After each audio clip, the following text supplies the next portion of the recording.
All right, welcome back to Resilient Voices and Beyond. I'm so excited for this episode today. I believe this is episode 3, and I've been wanting to get this person on for a while, just a phenomenal individual and just doing some great work, but just their spirit is just awesome to always be around and just to kind of soak up that energy.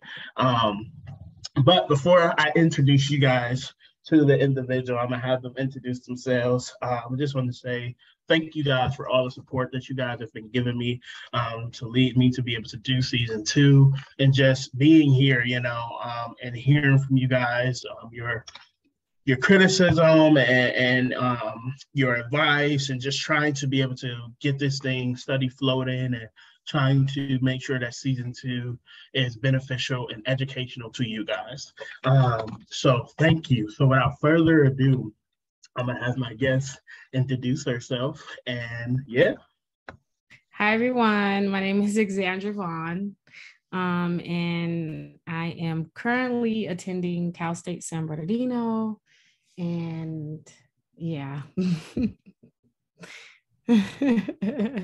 Not and yeah, but and yeah, I'm a little nervous, everybody, so bear with me. oh, it's okay. It's okay. We gonna shake the nerves out. Um, that's awesome. That's awesome. And I'm gonna ask more about that going forward. But you guys know, like I do these episodes, I like to dive deep so you can get to know the person and the depths of them, and we build to the work that they're doing to today. So, if you don't mind me asking, what is your story and how did it start? So when I was about 6 years old, CPS came in and they had taken us away, and I have 4 other siblings. So we were given to a distant aunt, due to neglect, abuse, sexual abuse, a whole ton of things. And we were taken from our parents to her house. And throughout that journey, it was I honestly feel like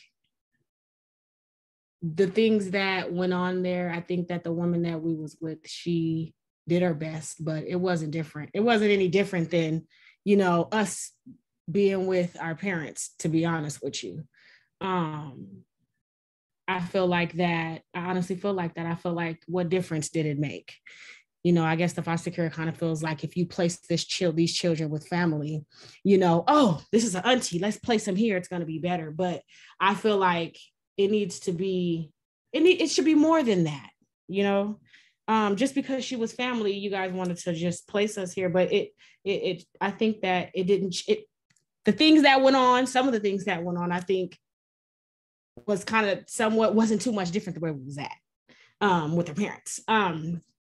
So what else? So after that, during that whole journey, we ended up leaving. So we would run away a lot. We'd end up in Polinsky. We'd end up at NA15, Cats Group Home, Polinsky's Children's Center, because we weren't happy where we were. What else? I ended up in juvenile hall. So I remember going to Polinsky, and I remember the staff, this woman, she would taunt me. She was taunting me. She would taunt me. And I was a very, very angry kid. I was full of rage because all I wanted at the moment, I just wanted my parents. I wanted my mom. And I didn't understand. I didn't understand, not having her. I didn't understand that part. I just was full of rage and I was angry. So in Polinsky's Children's Center, the lady would pick me knowing I had these buttons to push. And she picked me. And she picked on me, and I ended up pinching her, and I ended up in juvenile hall for 3 months. From there, when I got out, I ended up back at, the lady's house they had us at. And yeah, that was that was a lot. There was a lot that went through that, a lot of trauma, a lot of the same, different things that went on in my parents' house. It wasn't any different. It's just I just was angry. I was an angry kid. I felt like I was told I was never going to be anything. I remember one person was like, oh, you're never going to be nothing. You're just going to, have 4 kids and be on welfare for the rest of your life. Like, what? Like, I just had everybody that looked down upon me. I could feel like the failure in there. Like I could tell they just looked upon me like I was just a failure. Like I was never going to be anything because I was just so angry and mad and I was a bad kid. But I wasn't a bad kid. I just had a lot, to deal with. And then from there, when I got ready to turn 18, I didn't have nowhere to go. I couldn't go back to her house. I didn't have nowhere to go. I couldn't go back to her house and stay. The check ran out. There was no more money coming in for her. So I met a man and I stayed with him. And he pretty much took care of me. And I ended up getting married to him. And then I had my son. And throughout that journey with him, after I had my son, I didn't know what I wanted to do. I knew that I always wanted to go to school. I always wanted to do something with my life. I just didn't know what. And then eventually my son around when he got old enough to get into school, I was like, I need to get into school. I need to do something. I was like, what do I need to do? I need to do something. So I ended up calling up San Bernardino Valley College and I was like, hey, do you guys have any programs for foster youth? And they were like, how old are you? I'm like, okay, I'm 27. And they're like, oh, we don't have anything. You're too old. I'm like, oh no, okay. So I called up Moreno Valley College and they had this program called Next Up. And it's for former foster youth that have aged out, that don't qualify for the Chafee grant, that don't qualify for all these other grants that I didn't qualify for. So I got into Moreno Valley College and that Next Up program supported me. They had emergency stipends. They supported me so much. If it wasn't for that program, I wouldn't have the degree that I have today. But I ended up graduating, and then I ended up graduating from Moreno Valley College. And then I had found out that during that journey that I wanted to advocate for foster youth, because I realized that being at that program, I started to realize I didn't have a lot of, there wasn't a lot of stuff that I qualified for, being me, that I was too old for the Chafee grant. I was like, darn, I'm sure I'm not the only foster youth, going through this, feeling like I really, not having services, like struggling with housing, struggling. I'm over here trying to get this degree and, but I have to worry about having somewhere to lay my head, that was a lot. I almost dropped out like a few times because I didn't have, places to go at certain times. But I realized that that's what I wanted to do. So I started to get involved in some of the programs, in different programs at Moreno Valley College, to see what else they were doing, And then when I started to involve myself, I started to see like, oh my God, there's so much out here. So I created this Facebook page, this resource page, and I started to reach out to other foster youth so they can have resources too, because I felt like I said, I felt like, I wasn't the only one that needed help, and I knew that others need help. So I started to post resources on that page for other, college foster youth. And I felt like needed it, and I had helped a few people with that. And then I realized I wanted to do more. I'm like, what else can I do to help other former foster youth? And I had met someone named Siren, and then Siren introduced me to you, Michael, and you guys were telling me about Shadow Day. And I'm like, okay, so what I did was I applied for the NYFI Shadow Day, and I got accepted. And I was like, I was shocked. I was like, oh my God, I got accepted. I was telling you about it. I was like, oh my God, I can't believe, I had this opportunity. And I've been waiting for somebody to speak to about my, about what I want to advocate for. Cause me, I felt like the Chafee grant having an age requirement, it stressed me out, because if it didn't have an age requirement and I had that grant, I wouldn't have struggled. I wouldn't have, had situations with homelessness. I would have had a lot of the supplies, during that time of school that I was in. I would have had a lot of the supplies taken care of. I wouldn't have been stressed out, worried about, all these other things. That stipend, that Chafee grant would have helped. But anywho, I felt like I wanted to I had so much, energy. I had so much passion about me wanting to change that. So getting accepted into the shadow day, I was like, oh my God, somebody's going to hear my voice, and that was amazing, because I ended up getting chosen to shadow Karen Bass herself. Like I was like, oh my God, like this lady, I got chosen out of all the people, that was everything. And she heard me. That lady Karen Bass, she heard my voice. She understood the need. She understood, she listened. And then after that, I had the opportunity to meet with a bunch of other senators and other people that advocate for foster youth. And now I'm trying to find ways to advocate myself, and, just within my own community here where I live in the San Bernardino County. I see that there's a big need for a lot of the youth out here with, services and different things. So yeah, that's kind of my story there. I ended up graduating from Moreno Valley College with a degree in human services and social behavior sciences. Now I'm a student at Cal State San Bernardino in the social work program. So yeah, I'm excited. Definitely. Wow, I appreciate your honesty and your vulnerability and sharing that. It just speaks to, it attests to your resiliency and your perseverance and your strength to move forward and to go on, and I want to kind of backtrack because you've mentioned a lot of things in that short spiel. I am so sorry. I want to backtrack, and it's okay because I'm gonna peel the onion back a little bit. I want to go back to your youth, your young ages, because you said some stuff, and I don't know, I'm not from Cali, so you mentioned being removed and then placed with a kin. And was that a guardianship, or was that a foster, or like a kinship placement? What was that? Okay, so that was a guardianship. So she was my great aunt.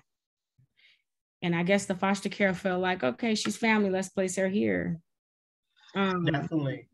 And the reason I asked that, because, right now, I'm not sure in your state, but right now in my state, and I know in a couple others, really taking a look at prevention and preservation and trying to be more inclusive towards kinship and kin placements, and really trying to make sure that they work and if there's any preventative services. So looking back, you said that it was very similar to where you were, was there anything preventative, anything helpful, or in the investigation situation that either, the agency could have done to assist your great aunt, or to be able to identify that maybe would not have been the best place for you guys to go?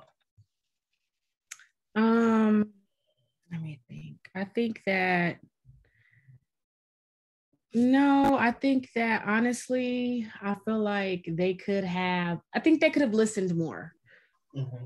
I think if they would have listened more, because a lot of people forget that these youth, they're trying to tell y'all something, and they're trying to talk to you guys, and they just think because they're young and it's like they're trying to just place them somewhere, Right. She's got family, we're just going to place her here because they're family. I think that if they would have just listened and listened to us more, and just listen more, I think that would have helped, because I would tell them, like, I would tell them, I'm not happy here. I would tell them, I would tell them how I felt about it. But I think if they would have just listened more, you know, even with the lady that I was with, she could have, you know, changed the ways that she did things too. She knew she wasn't supposed to do, you know. Um, but she did the best she could do with what she had as well. I think that just listening more, that was a big deal. Just listening to the youth, actually sitting down and listening to that youth. Definitely. And then you also spoke about being in a couple other placements.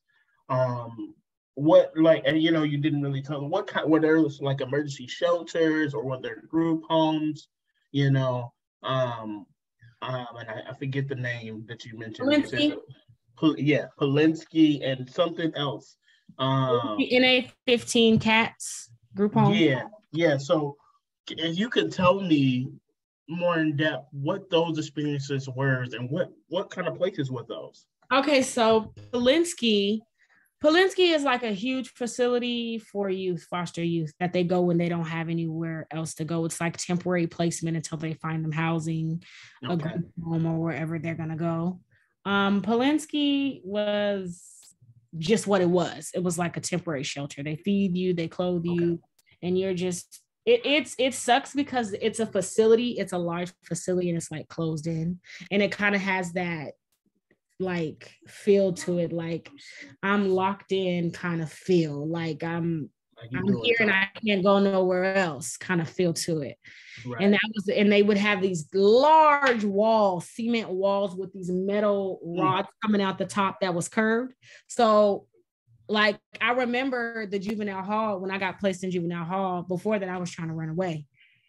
And the lady was walking back and forth trying to stop me from getting around her because I was trying. It was 4th of July, you know. We already didn't have family, you know. It was my sister was there, my little sister, and we were trying to go hang out, go to Dear Mar Fair. Actually, with the Dear Mar Fair we were trying to go to for 4th of July, and we were trying to AWOL, and I ended up in juvenile hall because it was the holiday, and you know, holidays are like really triggering. Because you just want to be with family, you know. And then for NA-15, I was miserable there. They did not care. They were just staffed to work there, and that's how they treated us. I remember. This was a group home? Yes, this was a group home. I remember this group home in specific. They what was it that they did? Okay, so I had a lot of dental work done as a youth, and as I was getting my dental work done, I had braces, and so I had these eye teeth. They're called eye teeth, and they were crooked, stuck. What is it? Just wait a minute, Kelly. Sit here. The eye teeth. Sorry, that's my son.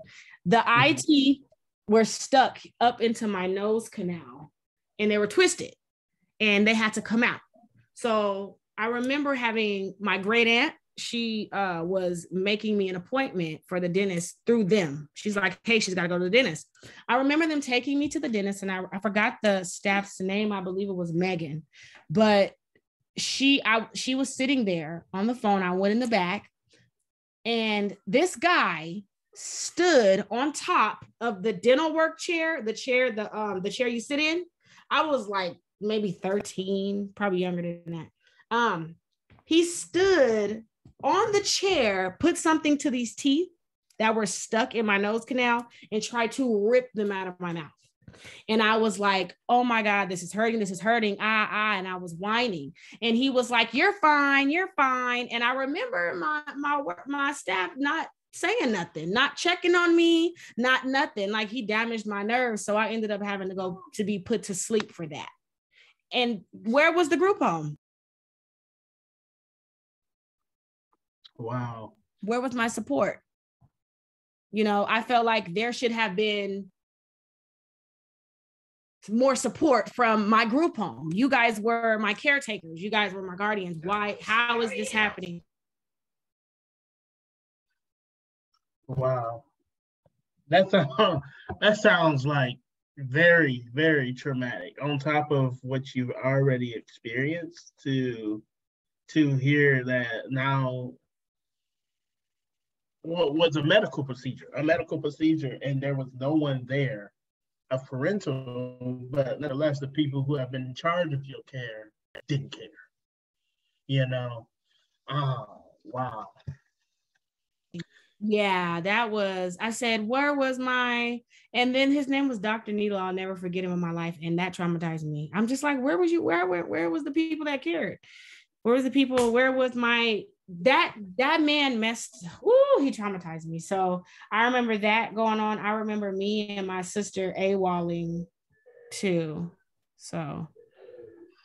Speaking about like running away and AWOLing, because I haven't had the privilege. I spoke with a lot of people who's been in residential facilities or group homes and what have you, but I haven't spoken to someone who, what they would consider as a flight risk, in the system, and I know a lot of people have this question: why run?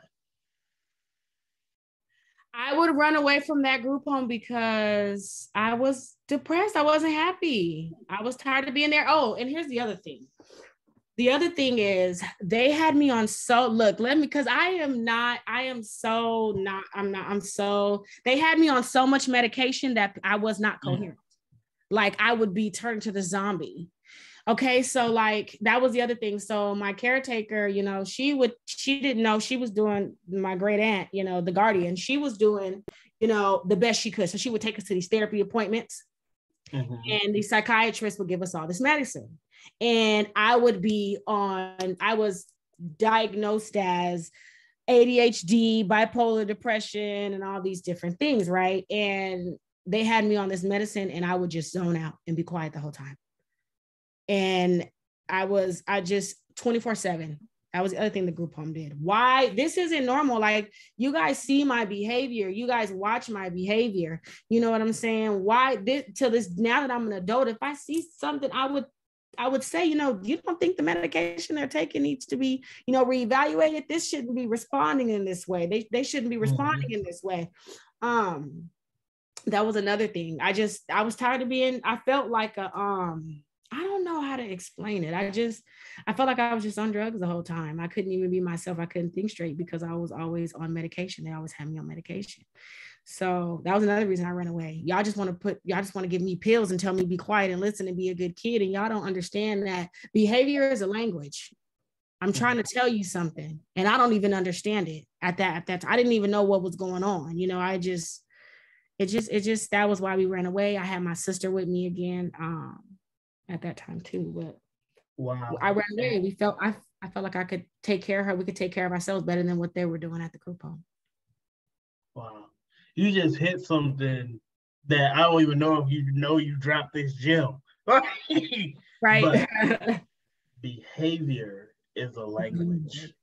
Very much so. It is a language. And many people who work in child welfare, many people that probably are listening to this and what have you, know by now that facilities and throughout experiences, even outside of facilities, throughout the child welfare arena, over medication is something that is typically used as an abusive measure to manage behaviors, if they cannot control it. Right. Unfortunately, I was a, product of that, and I was a product of being diagnosed with ADHD, impulsive this and that, because I was angry. Much like you, I had anger. I was enraged. I didn't understand why people kept violating me. I didn't understand why my parents could not be there. I didn't understand why people kept making promises and not make, so I was infuriated. I was wondering, realistically, to put it all in a nutshell, why was I brought to this world if people weren't gonna do their job? Exactly. And it made me so angry.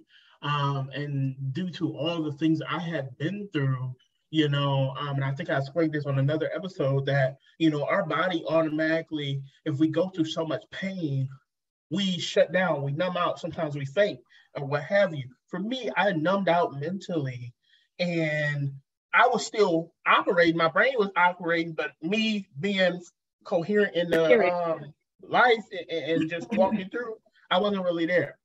Right. I wasn't really there. So I was angry, fighting, doing all this and the third to just survive. Right. And speaking on that point, um, uh, I want to go to mental health. Right. Because you kind of spoke upon that and we're speaking upon that now, but right. What did that look like, or what did that understanding look like for you at that age of taking care of self? What did your recollect of that look like versus now? Now it looks like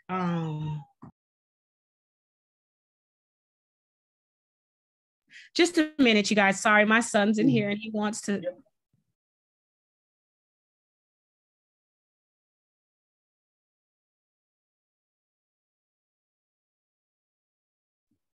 Hi.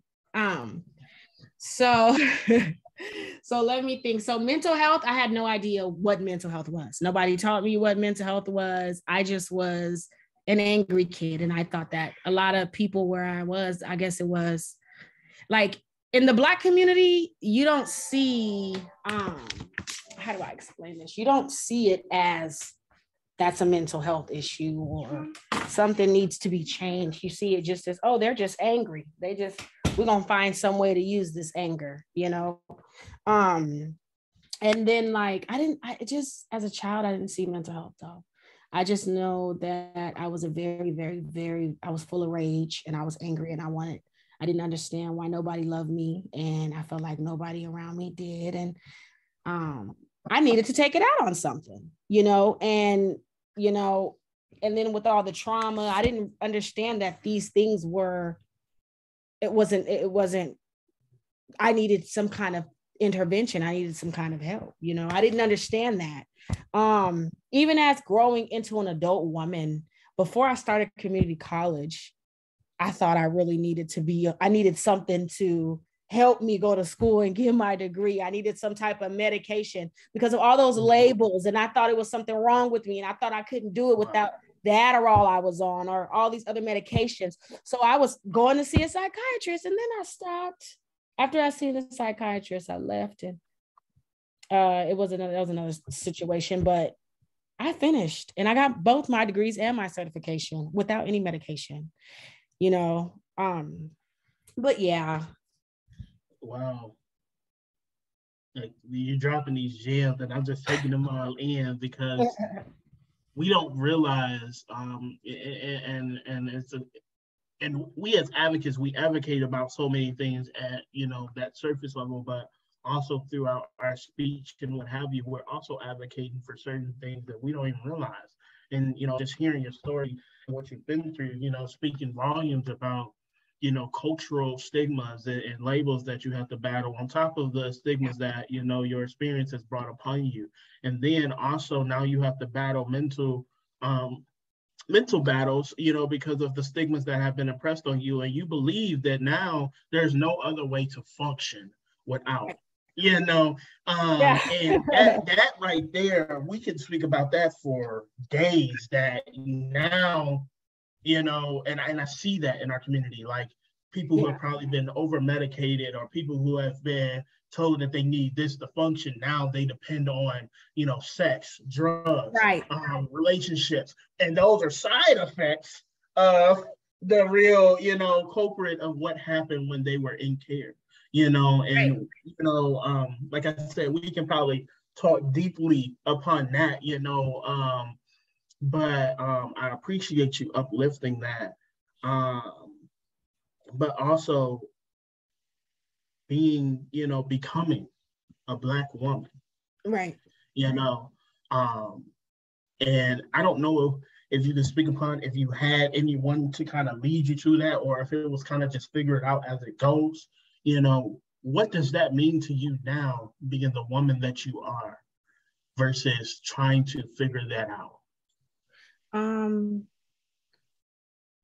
Okay, so like I try to find people that I meet in school or in different that's uplifting, and I try to like different mentors or different people in my life. I try to keep them in my life. So when I'm going through or not understanding something or going through something, like being able to see it from their eyes versus mine's. Like I take that from other people in my life, different mentors and different friends, and even like and going through it by myself, is it normal for me to think and feel this way? I'm very like, I use my, like, I'm very, very open about asking stuff like that because of all the stuff that I went through. I don't understand, is this right or the wrong way, or am I supposed to feel like this, so I take people around me and I use them to my advantage. For example, I have a friend that I met at the barbershop, and she's like about 40 years old, but she's very, very smart. And when I really need, that extra understanding, and she's about 40 years old, I call her, Miss Margaret, is this normal? Because sometimes I have that, mental health thing going on, and she'll say, no, it's not, this isn't okay, So yeah, I don't know if that makes sense. It does. It does. And that brings me to my next question, if you don't mind me asking. For us in general, as foster youth and alumni, the battle within self often becomes the battle within relationships as we grow. Yeah. And what has been that journey, if you don't mind sharing, for you in finding healthy relationships and building, and working through self and having those relationships? Well, I try to find, the journey it's a journey, because I'm trying to like heal from my trauma. So like sometimes I can run into the wrong people, and I'll be having this changed kind of mentality, but I'll run into like new people, and I'll have to be like, okay, are they here to help me? Or are they here to learn, for me to learn a lesson? Or like I recently recently I got to meet my grandfather, my mother's father, and he was an amazing person. He passed, but when he passed, he had all these amazing people behind him that he left. And I never got to really meet him, but the people that he left, one person that he left was his best friend. And that guy has been helping me. He's been my mentor. He said, I'm going to adopt you as my adopted niece. And I was like, okay, you're going to be my adopted uncle. So like him, having that relationship with him, it kind of helps me heal, because it's like, as a youth, I didn't really have, I felt like I never had my mom and my dad. I never had, family. So I try to, the new relationships that I have with people now, I try to pick and choose, why they're here. I don't know if that makes sense. Like why, like, how is this going to change my life and help me heal from my own traumas today? I don't know if you understand what I'm trying to, how I try to do it. Definitely. Wow.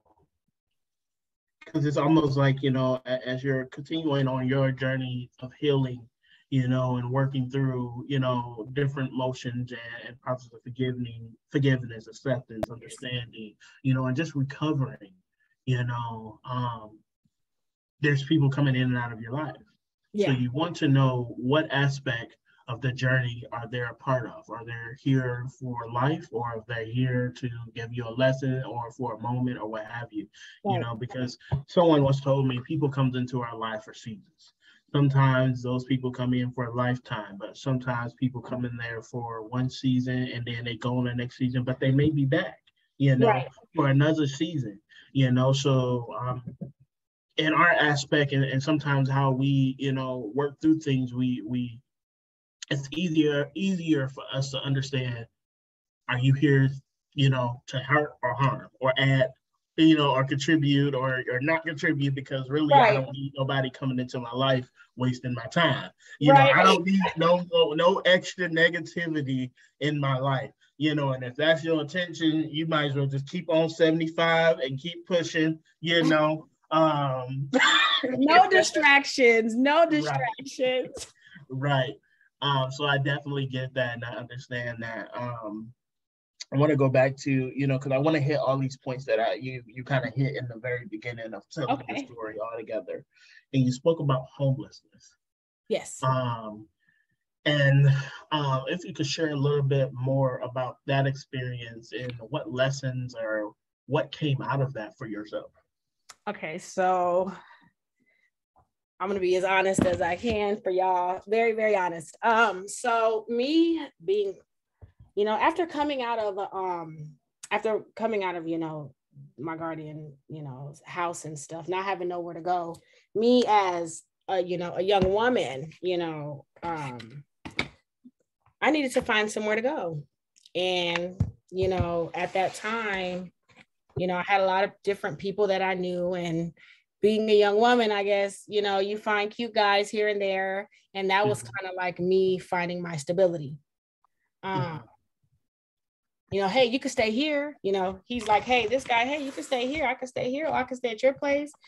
And then that, that's a whole nother thing. But that was like how I, found stability in some parts throughout my homelessness. What were some other things that I did with that? I had just like a different friends. I would stay at my boyfriend, I would stay at him and his mom's house,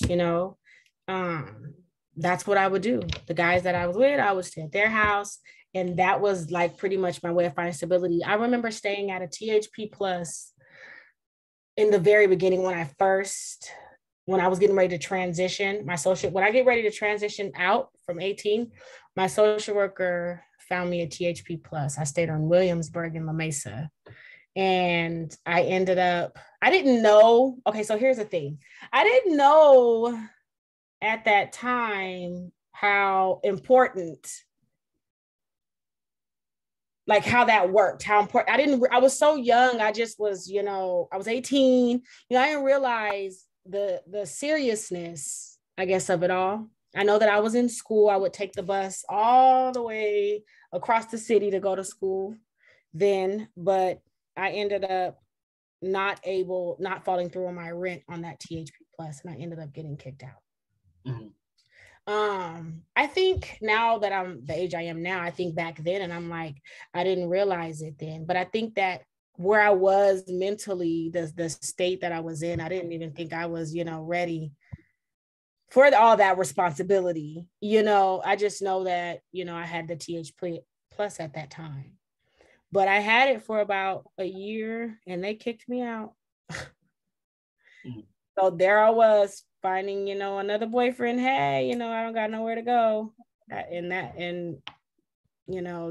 what I had did. Because I couldn't go back to my guardians.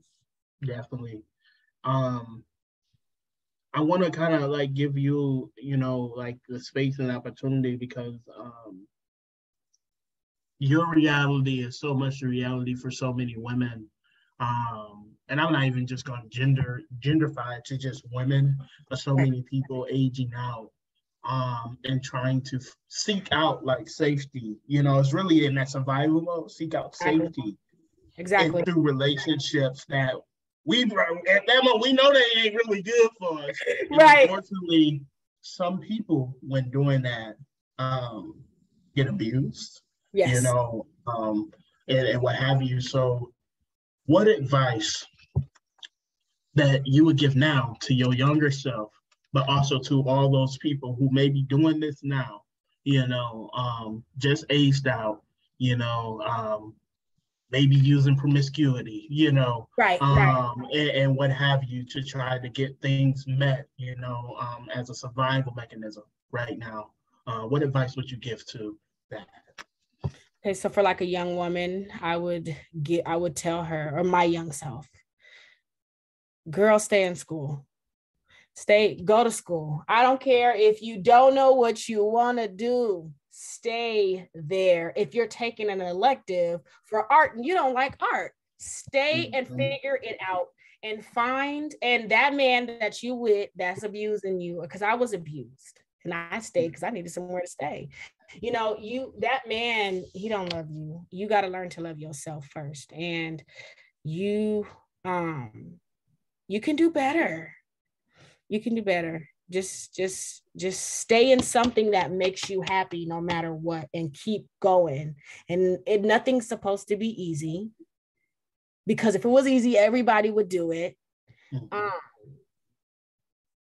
Just stay grounded and stay in school, and find somebody that is doing that's a positive person, that's a mentor.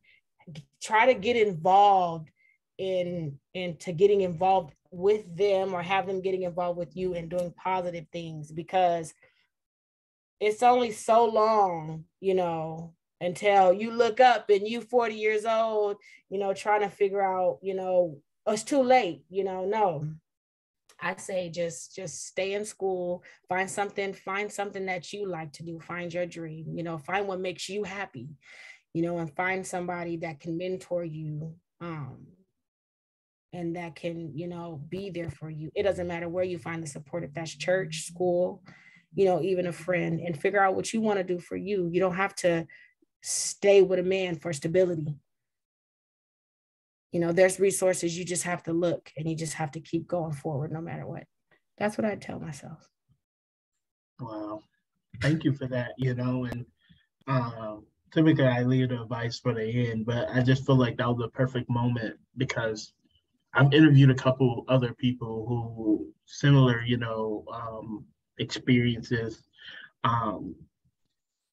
Aging out is different, you know, and sometimes when people like, would you age out of a foster home, a guardianship, or out of the system, you know, what have you, you know, some of those people don't really have support. Some of the people, once that check is up for the, you know, person, they're like, well, oh, well, you know, and for that, like that survival kicks in, and you're not really thinking about, you know, the very intricate details about things. You're just trying to make sure that you're good, you know, by any means necessary. Exactly. You know, and unfortunately in my work and doing peer support and stuff like that, I've seen some people start out and they had boundaries and they have this, and now some of those people are prostituting. Some of those people are doing sexual favors. Some of those people are hooked on drugs. Some of those people ain't got connected into sex trafficking, you know, and you know, it's just like when you shut yourself off and allow fight or flight and survival mode to kick in, you know, it starts by one decision, and then you start to lose bound, and that starts to eat away at that consciousness of like, well, maybe I shouldn't do this. And then now when you click it back on, you're left with all the pain and the decisions that you have made in that state, you know. And sometimes I've also found in doing peer support, when they have gotten to a place of being sick and tired or wanting to change from that lifestyle, and they click back on to be in that state of reality, it's unbearable to know that they did all that. Exactly. And some of them have they have committed suicide, and some of them choose not to go on, you know, but are actually still living, but choosing to just let life pass them by. And it's really hard. It's really hard as an alumni, because I was there at some point, you know, and I don't know what makes us different, you know, to, you know, choose to continue forth in life and not like let that survival mode take the best of us. I don't know what determines that between us, but I know that having these conversations, getting these conversations to those youth, you know, to those alumni could help. So I thank you for your advice and giving that. I want to bounce back forward to life now. You know, you spoke about doing advocacy. You spoke about having this wonderful experience and really, you know, having bucket list moment of being able to be heard, you know. Yes. What does that look like now, having that experience, and what are some of the things that are turning in your head to advocate for and to get out there now you've had that? Well, now I don't know. I just have so much passion that I have so much passion, so many ideas of changing the world for foster youth. I just don't know where to start. With like for example, like, you know, the age requirements and stuff. I understand that, you know, some people feel like, okay, they're adults, but if you, that some parents have, you know, an adult 20 or 26-year-old, like they're not kicking their kids out. Their kids fall, they're able to pick their self up, go to mommy's house and catch their self again. Nobody doesn't have a straight, narrow path. You know, some people start college at 30. Some of these foster youth have dyslexia and just lost, you know, experience with all this trauma and, you know, don't even realize they're having all these problems. And they might be 33 wanting to go to school, you know, and they don't even have the services. So I just want to find a way to, like, you know, offer more when it comes to the education of former foster youth. You know, that's my dream, to help them with that, and to have like different, you know, have different, you know, services and resources. It shouldn't be limited when they're trying to change their life. I believe, what is it, only 3% graduate? Let's help them. You know, let's try to find a way to help them get there. You know, I just, that's where I'm at. And my passion came from me not having enough tools to get me to where I wanted to be when I'm a former foster youth. You know, you, the county, the system, the state, you guys are my parents. You know, all these things we have to offer to help. And, you know, it's not fair that, you know, I just feel like it's not fair, because at the moment when I was in community college, I really needed help with certain things. And I got through with the Next Step program. That program was amazing, but I feel like at some moments I needed more. And I felt like if the grant was extended maybe a year or two, I could have made it with the Chafee grant, you know. So I just want to help foster youth. I want to eventually, my dream is to eventually maybe work in like social work and policy or administration. I just want to change the world and help them. Definitely. And you know me, I'll be one to say that when it comes to trauma, you can't put an age limit on it.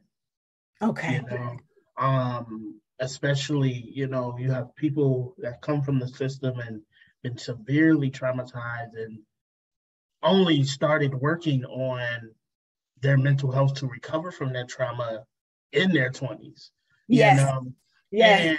And you have all that, you know, compiled, and some of these people have been institutionalized, so you have to count that, you know, because they didn't get a foster home to be in, or their foster home was abusive too. Like, you know, it's so many different variations that you can go through, but we have this onset that the brain doesn't stop developing until 25 or what have exactly. You. So if you have that data scientifically proven and what have you, that your brain stops developing, you know, at this age, what happens to those people who are severely traumatized, but also they have triggers to the point where they have to find other ways to navigate school. They have to find other ways to navigate relationships, you know, even though they're functional, like by the time they get to 25, they still could be at 18. Exactly. That is, you know, because when they were 16, they were at 9, you know, like, yeah. So, you know, we have to take into account the trauma when we're putting these policies and this funding at motion and different things like that. And granted, there is going to come a point where we have to say, okay, we have to let go of that hand holding, but also an understanding that we need to give people an opportunity to live. As life is adapting and changing, and stuff like that, where a diploma is no longer really the top notch of education for you to get a job, you know, and you have to have a certification or a degree. Why are we leaving people behind? And in my state, I don't know if in other states, we had this thing years ago where it's like no child left behind in school. Right. You know, I feel like we need to adapt that in life. No human being left behind, you know, and we take that in, and we actually make an initiative where we discover those barriers for that individual, and we make sure that we can eliminate as many as possible for them to be successful as a parent, you know, as a citizen, as whatever. Because if we're trying to alleviate, you know, people getting into the system, people getting into the prison pipeline, people getting addicted to drugs, we have to alleviate the stressors. And the stressors are, life is really hard. It takes 2 or more minimum wage jobs to make it. I was just in DC, and this was mind-boggling to me. 75,000 is the equivalent to minimum wage. And I'm like, oh my God. I'm like, you know what I can do at $75,000 a year?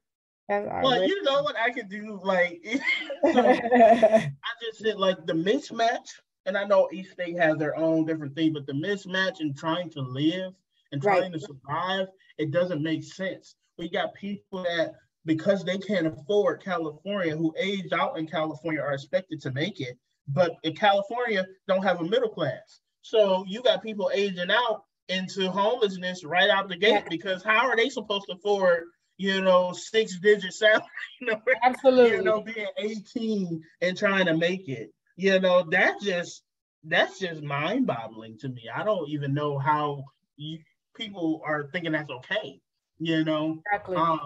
So that's something that I just don't think, you know, when we're thinking about these age, like, that was okay back in modern society, you know, way back when things were a little bit more simpler, when college wasn't as expensive, when commuting and getting to things weren't as hard, that you can get on a bus from wherever, you can get in a taxi from wherever, you know. That's not feasible now. Like, there's bus routes in only certain areas. There's taxis in only certain areas. There's Uber in only certain areas. Everybody don't have accessibility to Uber or Lyft. If you live in a rural area, there's no Uber coming to get you. You got to walk to the nearest city to try to get an Uber. And then from there, hope you still got money left, because Uber is expensive. Exactly. You know, so it's a lot of variations, and I get it. Some people are like, well, that's life. You know, life is different. No, we got to stop using that as an excuse. And help like, it's not just a foster thing. It's not even just an adoption thing or anything like that. We need to help the next person get it too, because if we're helping each other make it, we can be a better society. I promise you, life would not look like how it does today if we just take the initiative to help each other and uplift, because we all saying the same thing. We just want to live a better life, you know. We don't want to be stressed out. We want to be peaceful, you know, and everything like that. Granted, though, there's some people that, you know, some people out there, you know, they love chaos, you know. But for the majority, we all are saying the same thing, just trying to make it, you know. But life makes it impossible. So what can we do policy-wise, legislation-wise, in our state, you know, advocacy-wise, to make sure that these statistics don't look so poor? 3%, that is not okay. Sorry. And I'm gonna be a big person to say I'm not about to celebrate that. I'm sorry. You know, I'm glad, but I'm not about to celebrate that, because what about everybody else? Yeah. You know? Most so definitely. I think, you know, that time has come and everything, but I want to kind of bounce it back to you, because that's my little tangent, that's my little rant, you know. I love it. I love to hear it. That's understandable. I think even if, you know, the age requirement, I mean, more services for foster youth, like training. I know that education is always key, but like more services like training, small, trainings, like teaching them about like, what is it? Uh, job trainings, teaching how to become a plumber, electricity, these different little things to help, put in place, because there are some fosters that, can't just jump into school, like different job trainings, different things geared to help them better their future, if school isn't an option. I think different services, and like, they say it takes a village. Mm-hmm. So all hands on deck. Definitely. Wow. I feel like, it's just, let me retrace my words. Like, it's truly an honor to just be able to listen to your story, your experience, and Thank you. and I'm sure, there's so many more depths, Yes. and what have you. But I just, want to take the time to say thank you. Thank you. Thank you. Thank you for having me. It has been a privilege, and I'm a person, bring a chair to the table if it ain't one, Yes. Some people gonna be mad. That's their prerogative, but these are conversations that need to be had. These are stories, and not only stories, life experiences and expertise that need to be uplifted and heard. And I truly believe that wholeheartedly through sharing these, that we can begin to change the narrative surrounding child welfare, and bring those bridges and unite people on all sides, and break away from those stigmas and those labels to be a better system, So thank you for that. I have a couple more things for you. What was you going to say? Go ahead. No, I'm sorry. I'll keep cutting you off. I just thank you for having me. I hope this can change something, somewhere, somebody, some shape or form. Definitely. A couple more things for you. They're more so statements from you.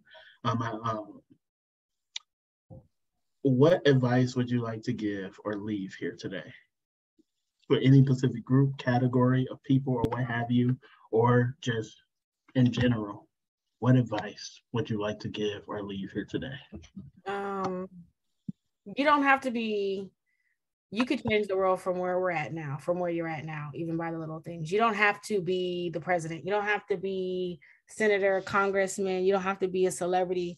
You can make change right now with where you're at, and just get started today and be more kind and caring. I love that. Meet yourself where you are. Exactly. Meet yourself where you are with change. And if anything else, because she dropped so many gems today, I gotta remember to put this in here.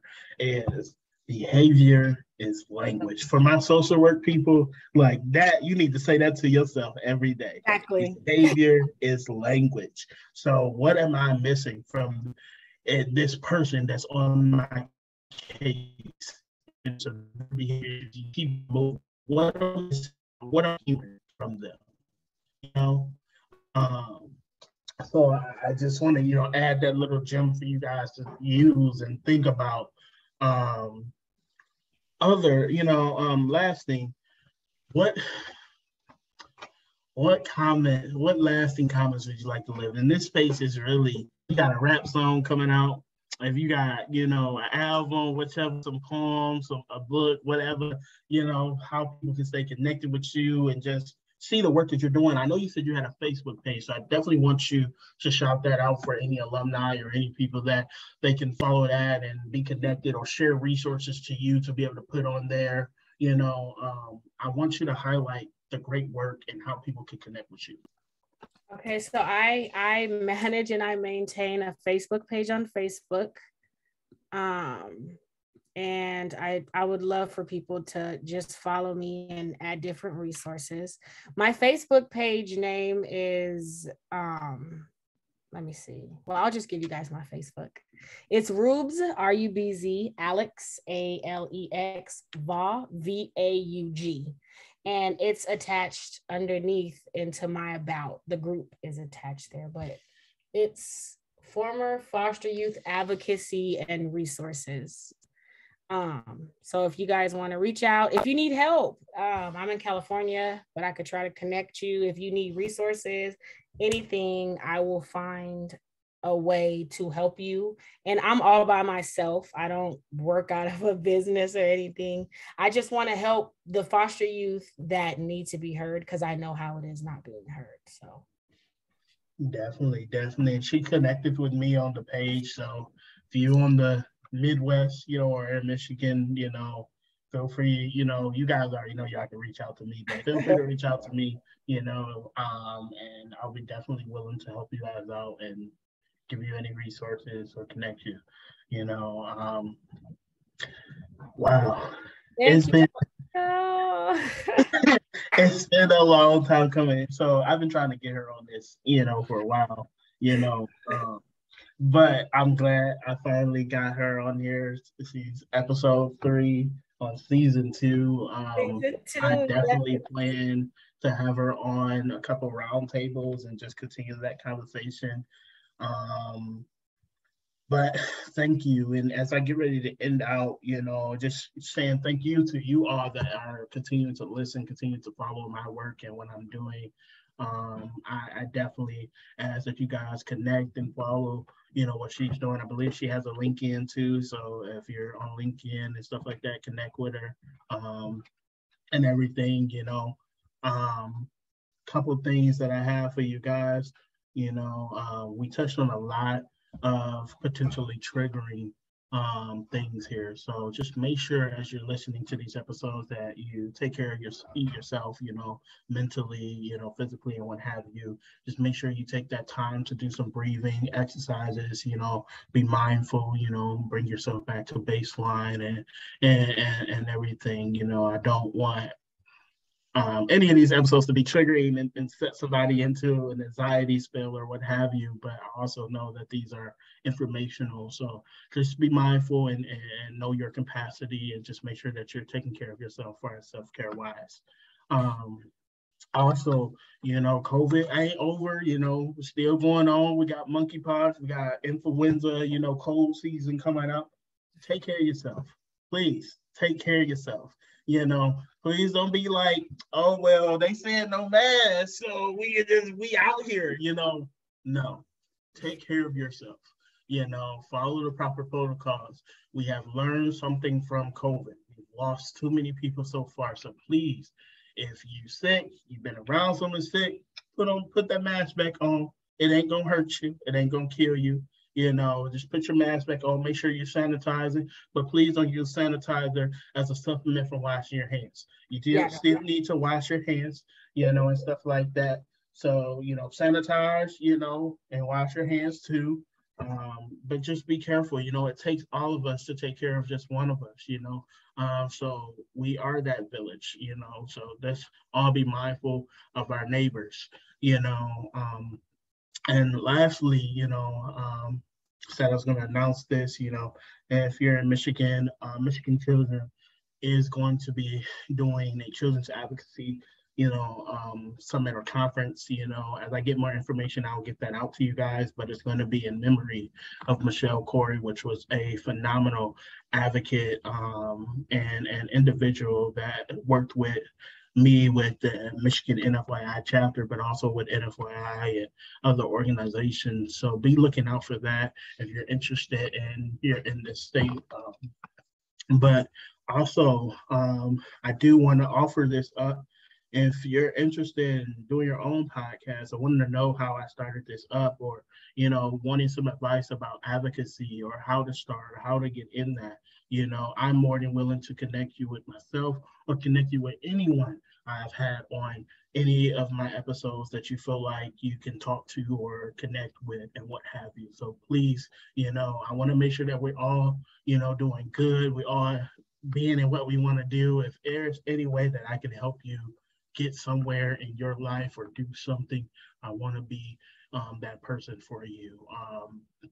So let's take care of each other. This has been a very, very informative episode. This has been Resilient Voices and Beyond. Thank you.